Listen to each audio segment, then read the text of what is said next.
Hey guys, welcome back to Boomi Talks. ಈ ಒಂದು ವಿಡಿಯೋದಲ್ಲಿ ನಾನು BCom 5th semester income tax subject ಅಲ್ಲಿ ಒಂದು ಇಂಪಾರ್ಟೆಂಟ್ ಕ್ವೆಶ್ಚನ್ ಅನ್ನು ಎಕ್ಸ್ಪ್ಲೈನ್ ಮಾಡ್ತಾ ಇದ್ದೀನಿ. ಇನ್ನೂ ಯಾರಾದರೂ ನನ್ನ ಚಾನೆಲ್ ಅನ್ನು ಸಬ್ಸ್ಕ್ರೈಬ್ ಮಾಡ್ಕೊಳ್ಳದೆ ವಿಡಿಯೋ ನೋಡ್ತಾ ಇದ್ರೆ ಈಗಲೇ ಸಬ್ಸ್ಕ್ರೈಬ್ ಮಾಡಿಕೊಂಡು ವಿಡಿಯೋ ನೋಡಿ. ಆಲ್ರೆಡಿ ಈ ಒಂದು ಕಾನ್ಸೆಪ್ಟ್ ಮೇಲೆ ನಾನು 4 ಮಾರ್ಕ್ಸ್ ಕ್ವೆಶ್ಚನ್ ಅನ್ನು ಎಕ್ಸ್ಪ್ಲೈನ್ ಮಾಡಿದ್ದೆ. ಅದೊಂದು ಸಿಂಪಲ್ ಪ್ರಾಬ್ಲಮ್ ಅನ್ನು ಎಕ್ಸ್ಪ್ಲೈನ್ ಮಾಡಿದ್ದೆ. ಈಗ ಸ್ಟ್ಯಾಂಡರ್ಡ್ ಡಿಡಕ್ಷನ್ ಕೊಟ್ಟಾಗ ನಾವು ಹೆಂಗೆ ಮಾಡಬೇಕು, ಸ್ಟ್ಯಾಂಡರ್ಡ್ ಡಿಡಕ್ಷನ್ಸ್ ಅನ್ನು ಯಾವ ರೀತಿ ಮಾಡಬೇಕು ಅಂತ ಹೇಳಿ ಈ ಒಂದು ಪ್ರಾಬ್ಲಮ್ ಅಲ್ಲಿ ನೋಡ್ತಾ ಹೋಗೋಣ. ಇದು ಕಂಪ್ಲೀಟ್ಲಿ ಡಿಫ್ರೆಂಟ್ ಆಗಿರುವಂತಹ ಪ್ರಾಬ್ಲಮ್ಮು. ಕೆಲವೊಂದು ವ್ಯಾಲ್ಯೂಸನ್ನು ಕೊಟ್ಟಿಲ್ಲ, ವ್ಯಾಲ್ಯೂಸನ್ನು ಕೊಡದೇ ಇದ್ದಾಗ ನಾವು ಯಾವ ರೀತಿ ಕನ್ಸಿಡರ್ ಮಾಡಬೇಕು ಅನ್ನೋದನ್ನು ನಾವು ಈ ಒಂದು ಪ್ರಾಬ್ಲಮಲ್ಲಿ ತಿಳ್ಕೊತಾ ಹೋಗೋಣ. Shrimati Jaya is the owner of A house at Agra. Particulars in respect of which for the year ended 31st March 2022 are as below. Actual rent received ARV ಬಂದ್ಬಿಟ್ಟು 10,000 ಇದೆ. Municipal valuation 8,000. Total municipal tax ಬಂದು 2,500. ಇದರಲ್ಲಿ municipal tax which is paid by the Shrimati Jaya is 1,250. Municipal tax which is paid by the tenant is 1,250.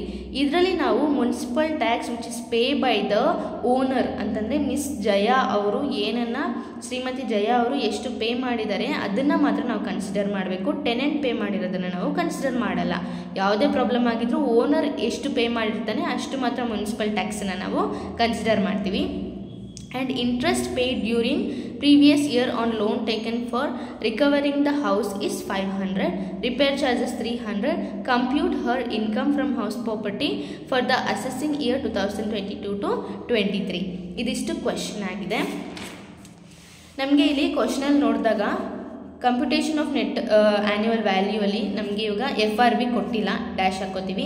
MRV municipal rental value ಬಂದು 8,000 ಬಂದು ನಮಗೆ ಕ್ವೆಶ್ಚನಲ್ಲಿ ಕೊಟ್ಟಿದ್ದಾರೆ. ನಾವು ಆ 8,000 ಅಲ್ಲ ಇಲ್ಲಿ ಬರ್ಕೋತೀವಿ. ಇದರಲ್ಲಿ ವಿಚ್ ಎವರ್ ಈಸ್ ಹೈ ಅಂತಂದರೆ ನಮ್ಗೆ ಇರೋದೇ ಒಂದು ವ್ಯಾಲ್ಯೂ. ನೋಷನಲ್ ರೆಂಟನ್ನು ನಾವು 8,000 ಅಂತ ಹೇಳಿ ಬರ್ಕೋತೀವಿ. ನೆಕ್ಸ್ಟ್ ನೋಷನಲ್ ರೆಂಟ್ 8,000 ಬರ್ದಿದ್ದಾದಮೇಲೆ ಇಲ್ಲಿ ಸ್ಟ್ಯಾಂಡರ್ಡ್ ರೆಂಟ್ ಬಂದು ನಮಗೆ ಕ್ವೆಶ್ಚನಲ್ಲಿ ಕೊಟ್ಟಿಲ್ಲ, ಸೊ ನಾವು ನಿಲ್ ಅಂತ ಹಾಕೋತೀವಿ. ನೆಕ್ಸ್ಟ್ ಬಂದು ಎಕ್ಸ್ಪೆಕ್ಟೆಡ್ ರೆಂಟ್ ಬಂದು 8,000 ಆ್ಯಸ್ ಇಟ್ ಈಸ್ ಕ್ಯಾರಿ ಮಾಡ್ತೀವಿ. ಇವಾಗ ಎಕ್ಸ್ಪೆಕ್ಟೆಡ್ ರೆಂಟ್ ಮತ್ತು ಆ್ಯಕ್ಚುಯಲ್ ರೆಂಟಲ್ ವ್ಯಾಲ್ಯೂ ಇವೆರಡರಲ್ಲಿ ಯಾವುದು ಜಾಸ್ತಿ ಇದೆ ಅಂತ ನಾವು ನೋಡಬೇಕು. ಆ್ಯಕ್ಚುಯಲ್ ರೆಂಟಲ್ ವ್ಯಾಲ್ಯೂ ಬಂದು ಕ್ವೆಶ್ಚನಲ್ಲಿ 10,000 ಕೊಟ್ಟಿದ್ದಾರೆ. ಆ 10,000 ನಾವು ಇಲ್ಲಿ ಬರ್ಕೋತೀವಿ. ವಿಚ್ ಈಸ್ ಹೈ ಬಂದು ಗ್ರಾಸ್ ಆ್ಯನ್ಯುವಲ್ ವ್ಯಾಲ್ಯೂ ಅಂತ ನಾವು ಕನ್ಸಿಡರ್ ಮಾಡ್ತೀವಿ. ಇದು 10,000, ಇದು gross annual value before vacancy period. Vacancy period ಬಂದು ನಮಗೆ ಕ್ವೆಶ್ಚನಲ್ಲಿ ಕೊಟ್ಟಿಲ್ಲ, ಅದರಿಂದ ನಿಲ್ ಬರ್ಕೋತೀವಿ.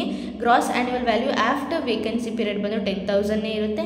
ಅದಾದಮೇಲೆ ಮುನ್ಸಿಪಲ್ ಟ್ಯಾಕ್ಸನ್ನು ಡಿಡಕ್ಟ್ ಮಾಡ್ತೀವಿ which is paid by the owner 1,250.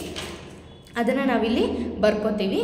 ಇವು ಎರಡರಲ್ಲಿ ಅದನ್ನು ಡಿಡಕ್ಟ್ ಮಾಡಿದಾದಮೇಲೆ ನಮಗೆ NAV ಸಿಗುತ್ತೆ. NAV ಸಿಗುತ್ತೆ. ಆ NAV ಬಂದು 8,750. ಅದಾದಮೇಲೆ ಇದರಲ್ಲಿ ಸ್ಟ್ಯಾಂಡರ್ಡ್ ಡಿಡಕ್ಷನ್ಸನ್ನು ಮಾಡಬೇಕಾಗುತ್ತೆ. 2 ಸ್ಟ್ಯಾಂಡರ್ಡ್ ಡಿಡಕ್ಷನ್ಸ್ ಇದೆ. ಅದು ಒಂದು ಬಂದು 30% ಆನ್ NAV, ಇದು ಫಿಕ್ಸ್ಡ್ ರೇಟ್. ಓಕೆ, 30% ಬಂದು ಫಿಕ್ಸ್ಡ್ ರೇಟ್, ಖಂಡಿತ ನಾವು ಇದನ್ನು ಮಾಡಲೇಬೇಕು. ಆ್ಯಂಡ್ ಸೆಕೆಂಡ್ ಒನ್ ಬಂದು ಇಂಟ್ರೆಸ್ಟ್ ಬಾರೋಡ್ ಆನ್ ಲೋನ್. ಇವೆರಡು ಮಾಡಬೇಕು. ಇಫ್ ಇನ್ ಕೇಸ್ ಕ್ವೆಶ್ಚನಲ್ಲಿ ಇಂಟ್ರೆಸ್ಟ್ ಬಾರೋಡ್ ಆನ್ ಲೋನ್ ಕೊಟ್ಟಿಲ್ಲ ಅಂತಂದರೆ ನೀವು ತಲೆ ಕೆಡಿಸ್ಕೊಳ್ಳೋ ಅವಶ್ಯಕತೆ ಇಲ್ಲ, ಇದಕ್ಕೆ ನಿಲ್ ಅಂತಲೇ ಬರಿಬೋದು. ಕ್ವೆಶ್ಚನಲ್ಲಿ ಕೊಟ್ಟಿರೋದ್ರಿಂದ ನಾವು 500 ಬರ್ಕೊಂಡಿದ್ದೀವಿ. ಆ್ಯಂಡ್ 30% ಆನ್ NAV ಬಂದುಬಿಟ್ಟು ನಮಗೆ 2,625 ರುಪೀಸ್ ಬರುತ್ತೆ. ಇಂಟ್ರೆಸ್ಟ್ ಬಾರೋಡ್ ಆನ್ ಲೋನ್ ಬಂದು 500 ಅವರೇ ಕ್ವೆಶ್ಚನಲ್ಲಿ ಕೊಟ್ಟಿದ್ದಾರೆ, ಅದನ್ನು ನಾವಿಲ್ಲಿ ಬರ್ಕೋತೀವಿ. ಆ್ಯಂಡ್ ಇವೆರಡನ್ನು ಮೈನಸ್ ಮಾಡಿದಾಗ NAVಯಿಂದ ಇವೆರಡನ್ನು ಮೈನಸ್ ಮಾಡಿದಾಗ ನಮಗೆ 5,625 ರುಪೀಸ್ ಬಂದು ಆನ್ಸರ್ ಸಿಗ್ತಾ ಹೋಗುತ್ತೆ.